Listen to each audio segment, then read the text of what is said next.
2026-এর আজকের এই রংপুর 24 পীরগঞ্জ 6-এর আজকে যে জাতীয় সংসদ নির্বাচন হচ্ছে, এই জাতীয় সংসদ নির্বাচন ঘিরে আমাদের অনেক প্রত্যাশা ছিল, মানুষ উৎসবমুখর ভোট দেবে।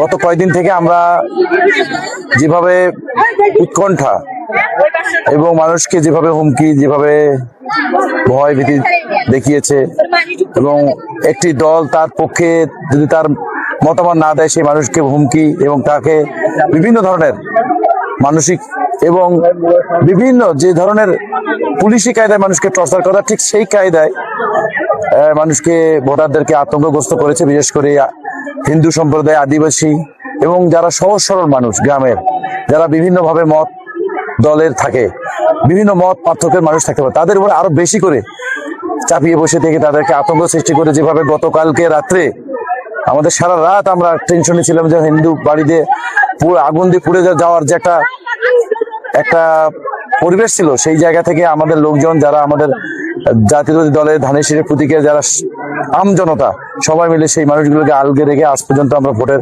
মাঠে এসে ভোট দেওয়ার চেষ্টা করছি। আর নির্বাচন পরিচালনা কমিটি বা নির্বাচনের সঙ্গে সংশ্লিষ্ট কর্মকর্তা, নির্বাচন পরিচালনা, রিটার্নিং অফিসার, প্রিজাইডিং অফিসার সহ আইন শৃঙ্খলা বাহিনীর প্রতি আমার প্রত্যাশা ভোটটা সুন্দরভাবে মানুষ দিতে পারে। এই শেষ পর্যন্ত না দেখা পর্যন্ত কিছু বলা যাচ্ছে না।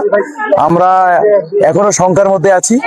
একটি পক্ষ, একটি দল, তারা মানুষকে ভোট দিতে আসতে বাধা দিচ্ছে এবং ভোটের যারা এখানে কেন্দ্রে আসে তাদেরকে বিভিন্নভাবে ক্যামেরায়, মোবাইলে ভিডিও করে রাখছে, তোমাকে দেখিয়ে রাখবো।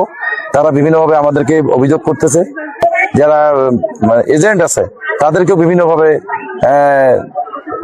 তাদেরকে মাইন্ডটাকে অন্যভাবে নেওয়ার জন্য বিভিন্ন ধরনের চেষ্টা করতেছে। ইনশাল্লাহ আমরা বিশ্বাস রাখি আমাদের নির্বাচন কমিশনার এবং আইন শৃঙ্খলা বাহিনী নির্বাচনটা শেষ পর্যন্ত ফলাফল যেন কেন্দ্রে দেয়, এটা সবাই একটা আতঙ্কের মধ্যে আছে। সেই জায়গায় আমাদের এই দীর্ঘদিন ধরে মানুষ যে ভোট দিতে পারে না, সেই উৎসবটা যেন ম্লান না হয়, এটাই প্রত্যাশা আমাদের সবার কাছে।